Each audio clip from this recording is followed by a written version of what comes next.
ഫെബ്രുവരി 24 ശനിയാഴ്ച. മത്തായി 5:43 മുതൽ 48 വരെ. ശൈത്യകാലത്തിൻ്റെ തുടക്കത്തിൽ ഒരു അസുഖകരമായ സഹയാത്രികൻ മുയലിനോട് ഒട്ടിച്ചേർന്നു. മുയലിൻ്റെ രോമങ്ങളിൽ കൂടുണ്ടാക്കിയ ഒരു ചെള്ളായിരുന്നു അത്. മുയൽ വൈക്കോലിൽ സുഖപ്രദമായ ഒരു മൂലയിൽ ഒന്ന് മയക്കത്തിനായി ചുരുണ്ടുകൂടി കിടക്കുമ്പോൾ അവൻ്റെ കൂട്ടുകാരൻ തൻ്റെ പണി തുടങ്ങും. മുയൽ വളഞ്ഞും മറിഞ്ഞും ചൊറിച്ചിലും കൊണ്ട് ഉറങ്ങാൻ കഴിയാതെ വലയും. അവൻ്റെ ഉച്ചയുറക്കം നഷ്ടപ്പെട്ടു. മൂർച്ചയുള്ള നഖങ്ങൾക്കും പല്ലുകൾ കടിച്ചു കീറലിനും അപ്പുറത്തേക്ക് എങ്ങനെ ഒളിക്കാമെന്ന് ചെള്ളിന് അറിയാമായിരുന്നു. മുയൽ ചെള്ളിനെ ശപിച്ചു. എന്നാൽ ഒരു ദിവസം നദി കരകവിഞ്ഞൊഴുകുകയും മുയലിൻ്റെ പ്രിയപ്പെട്ട വൈക്കോൽ വയലിനെ തടാകമാക്കി മാറ്റുകയും ചെയ്യുന്ന ദിവസം വരെ പ്രാണരക്ഷാർത്ഥം മുയൽ ഓടി. വിശ്രമിക്കാൻ കഴിയുന്ന പുൽമേട്ടിൽ ഒരു ഉണങ്ങിയ സ്ഥലം കണ്ടെത്തി അവിടെ ക്ഷീണമകറ്റാനായി വിശ്രമിക്കുമ്പോൾ ചെള്ള് അവൻ്റെ രോമങ്ങളിൽ വീണ്ടും പ്രവർത്തിക്കാൻ തുടങ്ങും.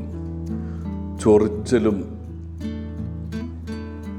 വിഷമങ്ങളും ഉണ്ടാക്കും. വീണ്ടും വരണ്ട ഭൂമിയിലേക്ക് ഓടിപ്പോകുന്നതുവരെ അവനെ ഓടിക്കുകയും ചെയ്യും. ആ മ്ലേച്ഛമായ ചെള്ള് അവനെ സുരക്ഷിത സ്ഥാനത്തേക്ക് നയിച്ചില്ലായിരുന്നെങ്കിൽ മുയൽ ആ വെള്ളപ്പൊക്കത്തിൽ മുങ്ങിപ്പോകുമായിരുന്നു. അങ്ങനെ ശത്രു എന്ന് കരുതിയ ആള് വാസ്തവത്തിൽ ഒരു മിത്രമായി മാറി. യേശുവിൻ്റെ ഒരു അനുഗാമിയെ മറ്റുള്ളവരിൽ നിന്ന് വ്യത്യസ്തനാക്കുന്നത് എന്താണ്? അനുയായി എന്ന പദത്തിൽ തന്നെ അതിൻ്റെ ഉത്തരമുണ്ട്. പിന്തുടരുക എന്നാണ് അതിനർത്ഥം. പിന്തുടരുന്നവനെപ്പോലെ ആയിരിക്കുക. ചുരുക്കത്തിൽ തൻ്റെ മരണം വരെ ആളുകളെ സ്നേഹിക്കുന്ന യേശുവിനെ പോലെ ആയിരിക്കുക.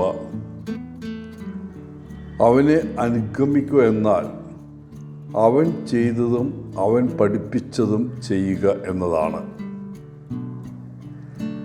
ഇന്നത്തെ സുവിശേഷ വായനയിൽ മറ്റുള്ളവരെക്കാൾ കൂടുതൽ സ്നേഹമുള്ളവരായിരിക്കാൻ യേശു തൻ്റെ അനുയായികളെ ക്ഷണിക്കുകയാണ്. വാസ്തവത്തിൽ അവൻ അവരോട് പരിപൂർണരാകാൻ ആവശ്യപ്പെടുകയാണ്. അത് അസാധ്യമാണ് എന്ന് നിങ്ങൾ പറഞ്ഞേക്കാം. അതെ, മനുഷ്യ നിലവാരമനുസരിച്ച് അത് അസാധ്യമാണ്.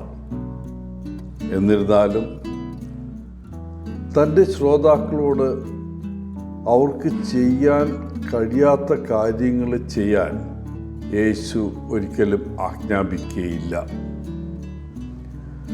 പരിശുദ്ധാത്മാവിൻ്റെ ശക്തിയാൽ തൻ്റെ അനുയായികൾക്ക് അത് ചെയ്യാൻ കഴിയുമെന്ന് യേശുവിനറിയാമായിരുന്നു. നമ്മുടെ ശത്രുക്കളെ സ്നേഹിക്കാനും നമ്മെ പീഡിപ്പിക്കുന്നവർക്ക് വേണ്ടി പ്രാർത്ഥിക്കുവാനുമുള്ള ആഹ്വാനമായിരുന്നു യേശു നടത്തിയത്. ആദ്യം അതത്ര എളുപ്പമായിരിക്കില്ല. പക്ഷേ നിരന്തരമായ ഓർമ്മപ്പെടുത്തലും പ്രാർത്ഥനയും കൊണ്ട് നമ്മുടെ ശിലാഹൃദയം ഉരുകുകയും നമ്മുടെ യജമാനൻ്റെ ഹൃദയം പോലെ സൗമ്യതയും വിനയവും ഉള്ളതായി രൂപപ്പെടുത്തുകയും ചെയ്യും. ആരെ അനുഗ്രഹിക്കണമെന്ന് വിവേചനം കാണിക്കാതെ നമ്മുടെ സ്വർഗീയ പിതാവിനെ പോലെ ആയിരിക്കുക എന്നതാണ് പരിപൂർണത. ആരെയാണ് സ്നേഹിക്കേണ്ടത്, ആരെ അഭിവാദനം ചെയ്യണമെന്ന് വിവേചനം കാണിക്കരുതെന്ന് യേശു നമ്മോട് ആവശ്യപ്പെടുന്നു. നമ്മളെ സ്നേഹിക്കുന്നവരെ മാത്രമേ നമ്മൾ സ്നേഹിക്കുന്നുള്ളൂ എങ്കിൽ യേശുവിൽ വിശ്വസിക്കാത്തവരുൾപ്പെടെ മറ്റുള്ളവരെ പോലെയാണ് നാമും. എന്നാൽ പ്രിയപ്പെട്ടവരെ, നമ്മൾ വ്യത്യസ്തരാണ്. കാരണം നമുക്ക് സമൂലമായ സ്നേഹമുണ്ട്. നിത്യജീവൻ്റെ വാഗ്ദാനമല്ലാതെ മറ്റ് യാതൊരു പ്രതിഫലവും പ്രതീക്ഷിക്കാതെ സ്നേഹിക്കുക എന്നതാണ് നമുക്ക് മുന്നിലുള്ള വെല്ലുവിളി. എല്ലാവർക്കും നല്ല ഒരു ദിനം ആശംസിച്ചുകൊണ്ട് ഒത്തിരി സ്നേഹത്തോടെ പോളച്ചൻ CSSR ഫ്രം കേരള.